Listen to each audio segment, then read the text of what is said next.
So what is the firmament of heaven? Well, in Genesis 1, verse 6, it says, "And God said, Let there be a firmament in the midst of the waters, and let it divide the waters from the waters. And God made the firmament, and divided the waters which were under the firmament from the waters which were above the firmament. And it was so. And God called the firmament heaven. And the evening and the morning were the second day."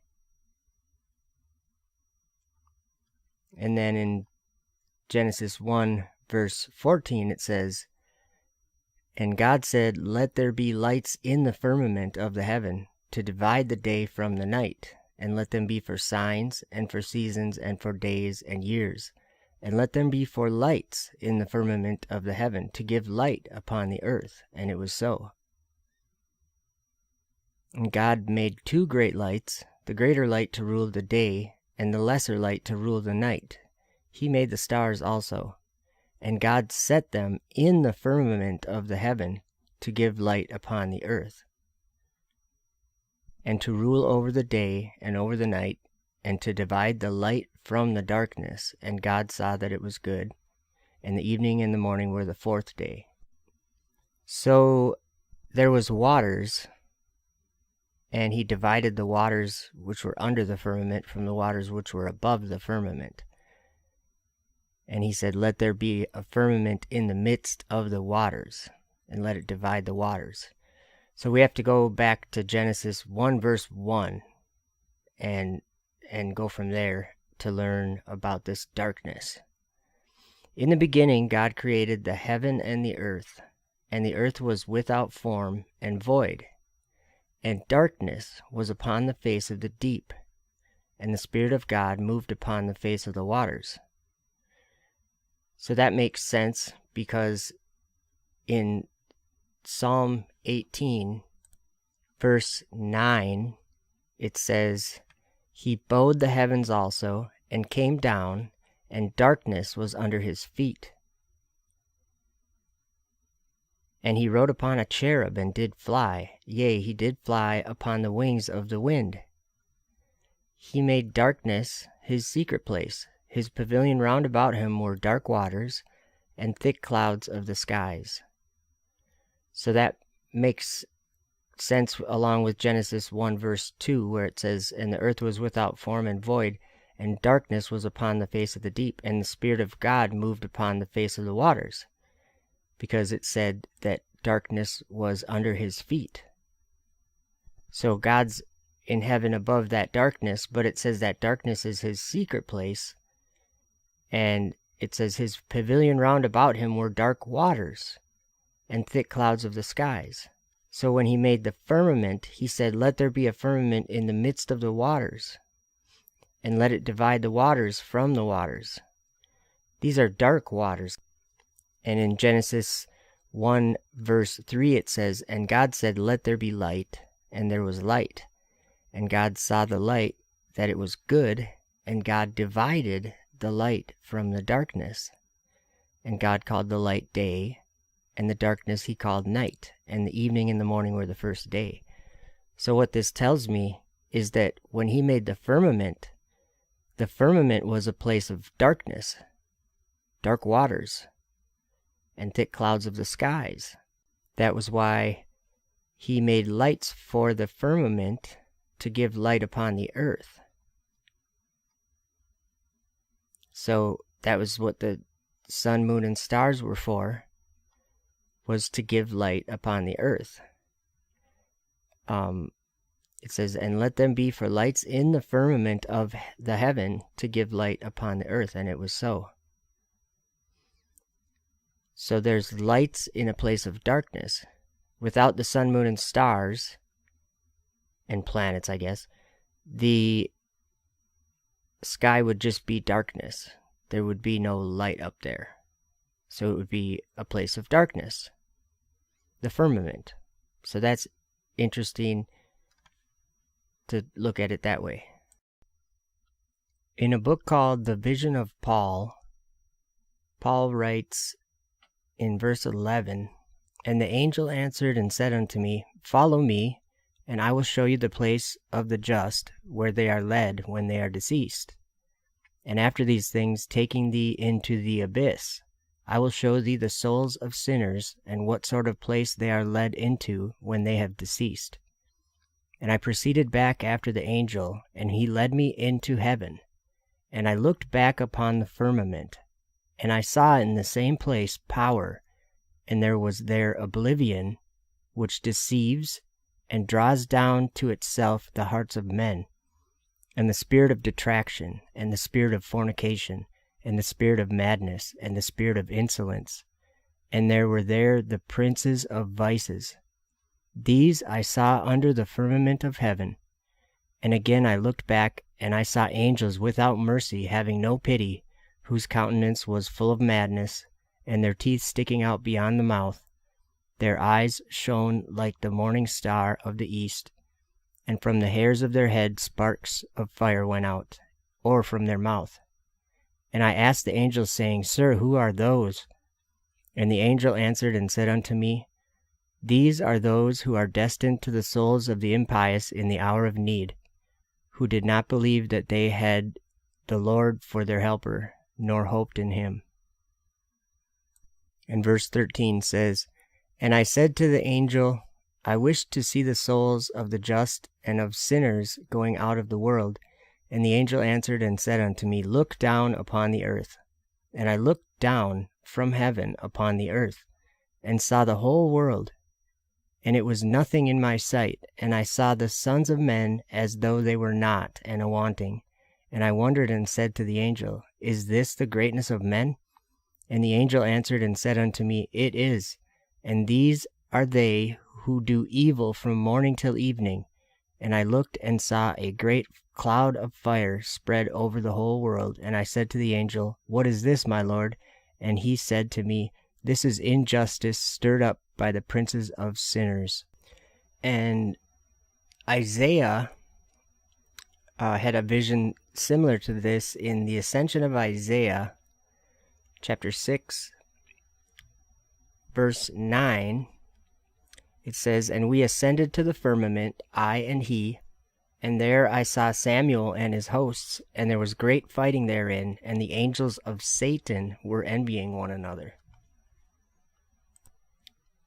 It really is starting to sound like the firmament is a place of evil. Or under the firmament, maybe? The darkness upon the face of the deep could possibly be underneath the firmament. But he divided those waters. So it's in those waters. There's waters above it and under it. So I hope you're ready for the next part. The next part can be pretty deep because it gets into another topic which you might not think it would. I've learned that there's a place called Mystery Babylon in the spiritual realm, and it's a place where evil spirits are imprisoned. And that's in Revelation 18 verse 2. It says, He cried mightily with a strong voice, saying, Babylon the Great is fallen, and is become the habitation of devils, and the hold of every foul spirit, and a cage of every unclean and hateful bird. For all nations have drunk the wine of the wrath of her fornication, and the kings of the earth have committed fornication with her, and the merchants of the earth are waxed rich through the abundance of her delicacies. In Revelation 17 verse 3, John goes into the Spirit. It says, So he carried me away in the Spirit into the wilderness, and I saw a woman sit upon a scarlet-colored beast full of names of blasphemy, having 7 heads and 10 horns. So you know the character in Revelation that comes out of the bottomless pit? The beast that comes up out of the bottomless pit? Where do you think it's coming out from? And a few more passages that speak about the firmament and the place of darkness that I think we all can see with our eyes when we look up the darkness that God put the sun, moon, and stars into to give light upon the earth, that darkness. Enoch chapter 18, starting in verse 9, it says, "And I saw a flaming fire, and beyond these mountains is a region the end of the great earth, where the heavens were completed. And I saw a deep abyss, with columns of heavenly fire, and among them I saw columns of fire fall, which were beyond measure, alike toward the heights and toward the depth. And beyond that abyss I saw a place which had no firmament of the heaven above, and no firmly founded earth beneath it. And there was no water upon it, and no birds, but it was a waste and horrible place. I saw there 7 stars, like great burning mountains. And to me, when I inquired regarding them, the angel said, This place is the end of heaven and earth. This has become a prison for the stars and the host of heaven. And the stars which roll over the fire are they which have transgressed the commandment of the Lord in the beginning of their rising, because they did not come forth at their appointed times. And he was wroth with them, and bound them till the time when their guilt should be consummated, even for 10,000 years. So there's a prison for stars and the host of heaven, and that prison is a waste and horrible place. It's beyond an abyss. And notice that Enoch said, I saw there 7 stars like great burning mountains. Like great burning mountains. And then in Enoch chapter 21, he says basically the same thing. And he says in verse 3, And there I saw 7 stars of the heaven bound together in it, like great mountains, and burning with fire. So twice there, he's referring to these stars, these 7 stars, he's calling them mountains, and mountains burning with fire.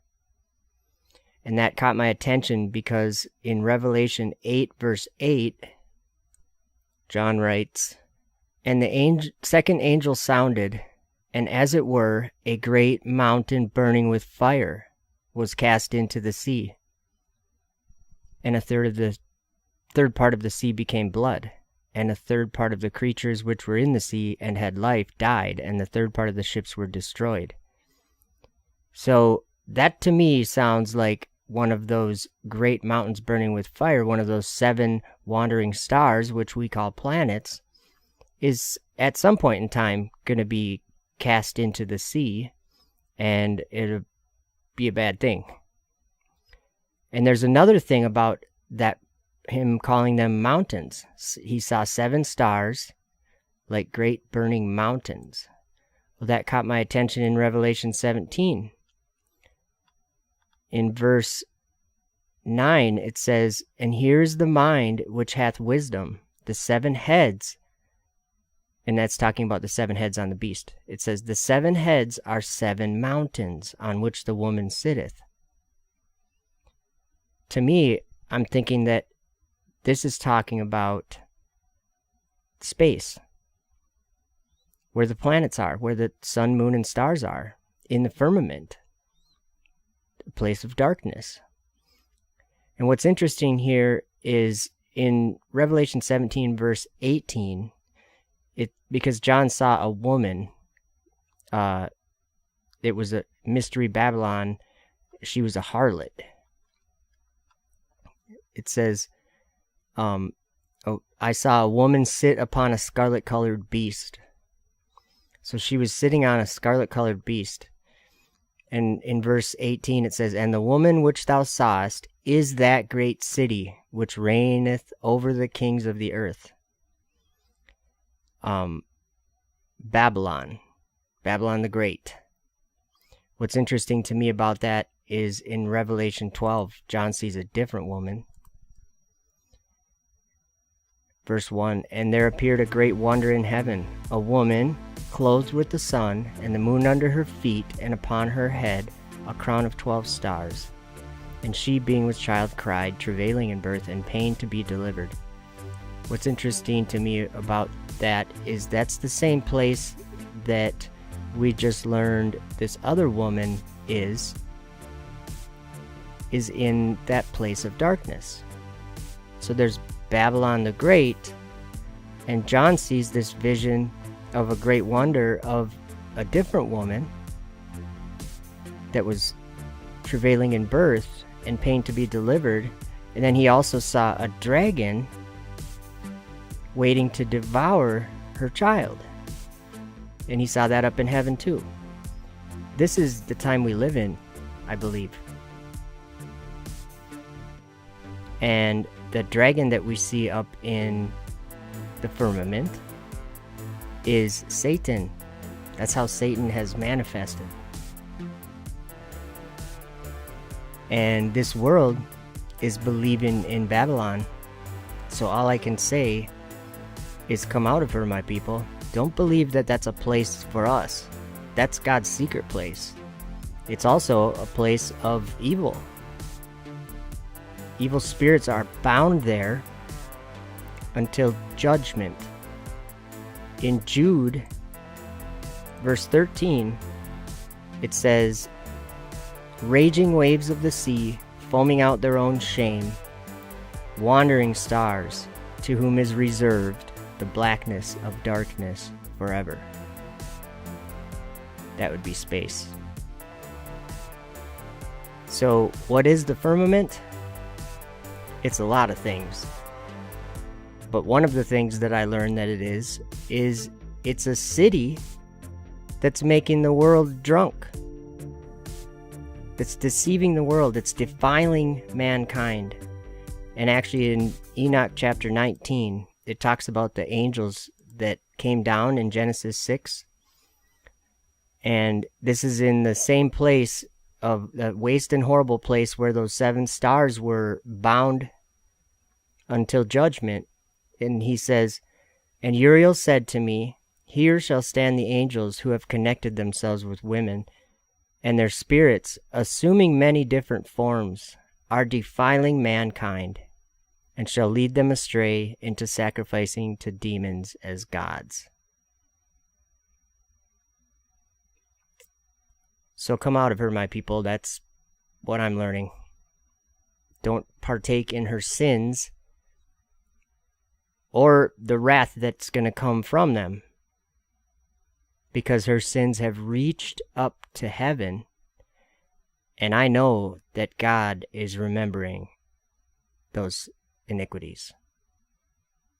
Thank you for listening.